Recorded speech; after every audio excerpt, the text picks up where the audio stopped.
What's going on, guys? Dustin Davis checking in. Let's talk Miami Dolphins.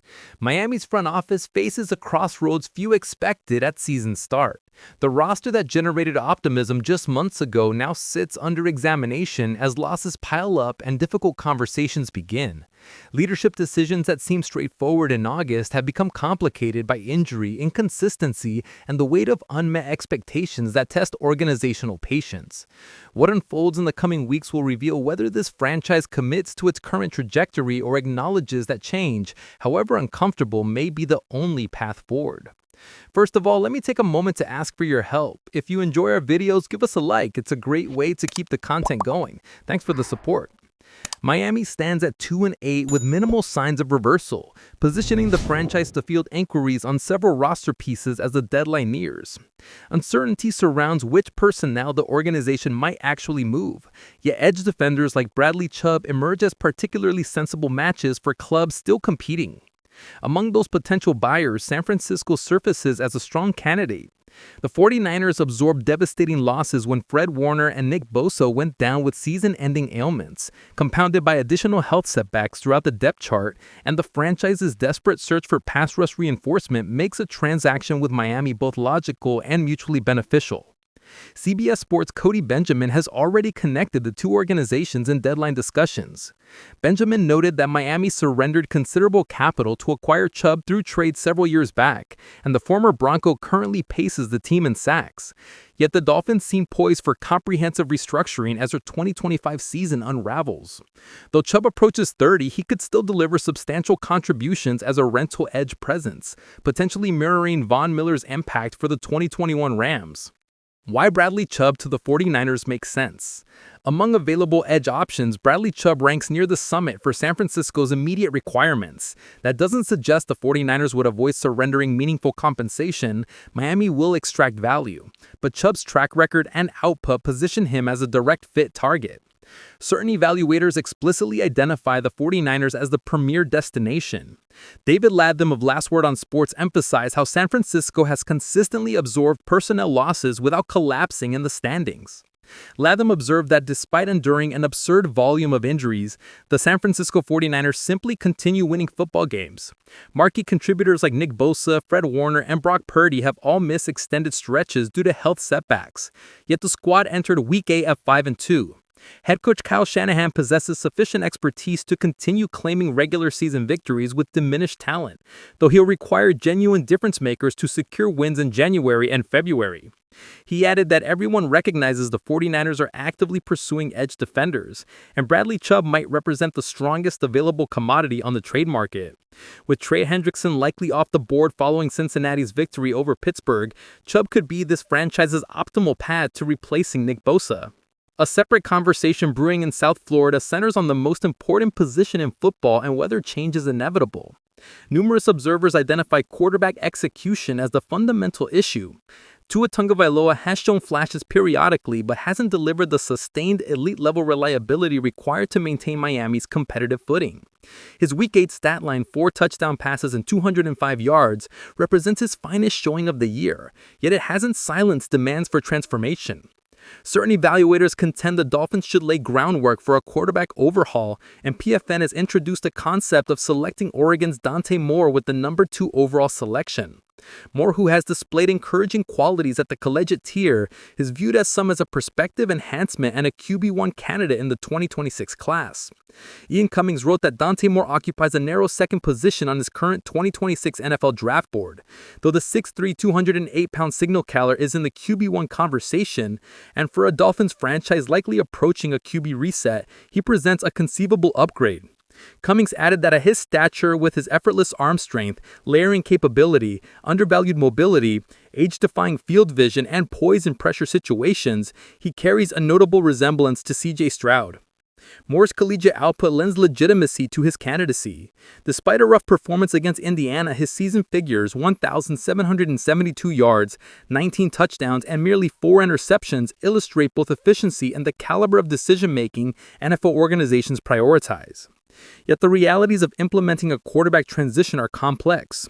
Tua's deal carries guaranteed funds that render a clean separation costly from a salary cap standpoint. The Athletic's Ted Nabgoyan outlined how the architecture of Tua's extension complicates Miami's capacity to pivot swiftly. Nabgoyan explained that the Dolphins signed Tua Tagovailoa to a 4-year contract extension in July 2024, running through the 2028 season. It incorporates 2 void years for cap accounting purposes in 2029 and 2030. Tua retains guaranteed money remaining on this extension, which renders moving on from the contract rather crippling for the Dolphins from a cap perspective. He continued that all compensation paid to a player, including fully guaranteed money in future seasons, must register against the cap eventually. Any bonus money or future fully guaranteed money that hasn't yet registered against the cap converts into dead money when a player is released. The Athletic's cap breakdown determines that an outright postseason release isn't workable. Tua's extension featured a $42 million signing bonus prorated across the deal's opening years, approximately $8.4 million annually from 2024 to 2028. Nabgoyan clarified that if the Dolphins release Tua outright, the prorated signing bonus for 2026, 2027, and 2028, totaling $25.2 million, will accelerate into dead money for the 2026 season. Leadership questions extend beyond the quarterback room, with fresh speculation now targeting the man calling plays from the sideline. Why McDaniel's job is in jeopardy? McDaniel reshaped Miami upon his arrival in 2022, engineering a high-tempo scheme that elevated Tua Tagovailoa and optimized Tyreek Hill's abilities. But by 2025, the outcomes plateaued. By Week 7, Miami sits 1-6, dropping 4 of 5 while ranking approximately 17th in total yards and 20th in points per game. Turnovers, penalties, and questionable situational decision-making have intensified the decline and challenged ownership's tolerance. Joe Brady, Buffalo's offensive coordinator, has reconstructed his standing following a productive 2024 and a robust start to 2025. Under Brady, Josh Allen has compiled elite-tier statistics among league frontrunners in touchdown passes and QBR, as Buffalo's attack evolved into something more balanced, more efficient in the red zone, and less turnover-prone. Brady's credentials include his contribution to LSU's 2019 offense that elevated Joe Burrow to Heisman-winning status and NFL prominence. While his head coaching tenure in Carolina concluded prematurely, his resurgence in Buffalo indicates he's developed into a comprehensive offensive architect prepared for a head coaching opportunity. Miami's offense, constructed around speed, spacing, and playmakers in open areas, aligns with Brady's schematics, emphasizing rhythm passing, motion, and mismatch exploitation. He has demonstrated a preference for greater balance, with heightened focus on the run game and red zone execution, 2 areas that have plagued Miami this season and could witness immediate improvement under his direction. Tua Tagovailoa's long-term outlook is uncertain due to deep ball inconsistency and durability questions. Brady's history of collaborating with both established stars and developing passers at college and in the NFL suggests he could refine Tua's deficiencies or guide a rookie if Miami chooses to move on in 2026. Beyond schematics, Miami may need a cultural reset. Critics contend McDaniel's player-friendly style sometimes undermined accountability. Brady projects a firmer, detail-oriented temperament that could restore discipline while maintaining the offense's explosive character. If Miami's difficulties continue and ownership decides to shift direction, Joe Brady, still in his 30s but with an ascending resume, would be a rational and high-ceiling candidate to guide the franchise forward.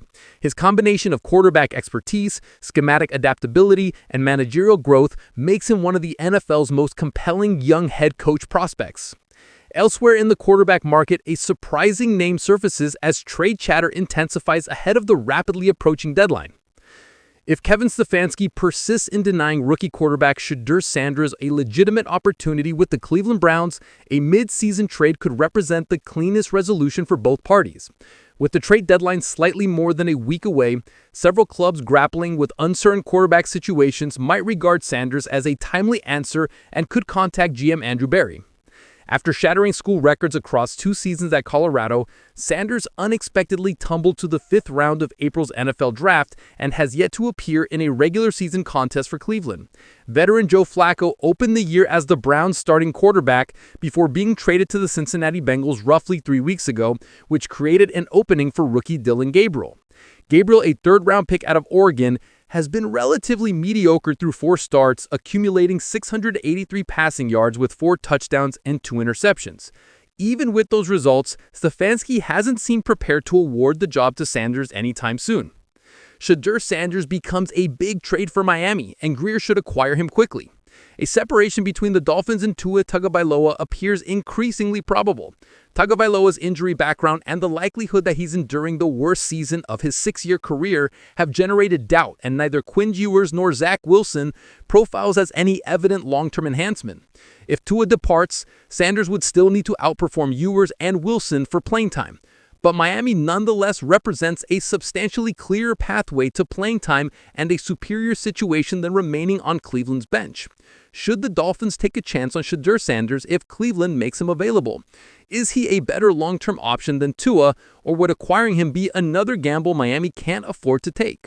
And if Sanders does get traded, which destination gives him the best shot at becoming a franchise quarterback? Let us know your thoughts in the comments. Would you be excited or skeptical about Sanders in a Dolphins uniform? Support the channel by leaving a like and subscribing. Stay one step ahead with all the latest on Dolphins. See you in the next one.